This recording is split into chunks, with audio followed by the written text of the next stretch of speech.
आज हम पढ़ेंगे ऊष्मा बजट। सूर्य से हमें जो ऊष्मा प्राप्त होती है वो होती है 100%।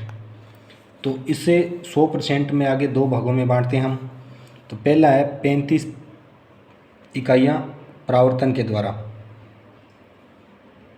और 65 इकाइयाँ अवशोषण।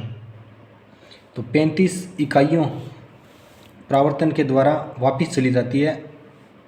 तो इनमें से इनका विभाजन किया गया है 35 में। 27 बादलों के द्वारा, यानी कि जो वायु जो ताप सूर्य से आता है पृथ्वी पर, तो बादल से भी सीधा चला जाता है 27%। फिर कुछ हिमाच्छादित क्षेत्र, पहाड़ी क्षेत्रों पे ऊपरी भाग पे बर्फ़ से 2% ये चला जाता है।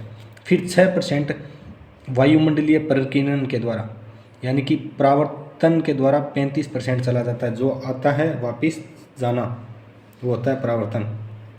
तो ये हो गया 35। उसके बाद में 65% इकाइयाँ वायुमंडल द्वारा अवशोषित हो जाती है, जिसे हम दो भागों में बांटते हैं। तो 14 वायुमंडल द्वारा हो जाती है और 51 पृथ्वी की सतह द्वारा।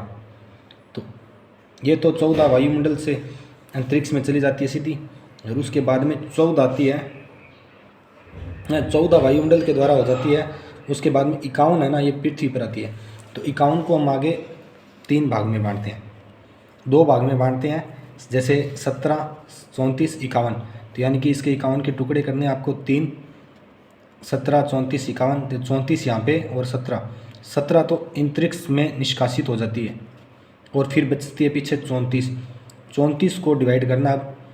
तो 34 वायुमंडल द्वारा अवशोषित हो जाती है, जिसे 6 इकाइयों का विकिरण द्वारा, 9 संवहन द्वारा और 19 संघनन द्वारा। ये आता है ऊष्मा बजट।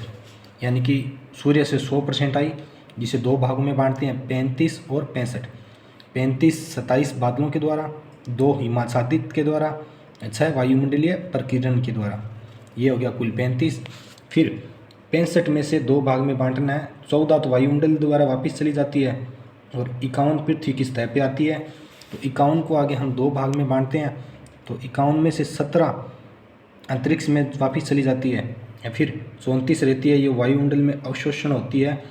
इसमें से 6 इकाइयाँ विकिरण द्वारा, 9 संवहन द्वारा और 19 संघनन द्वारा। ये है ऊष्मा बजट। तो आपको वीडियो कैसी लगी? वीडियो आगे शेयर कीजिए और कमेंट करना ना भूलें। मिलते हैं नेक्स्ट वीडियो के साथ।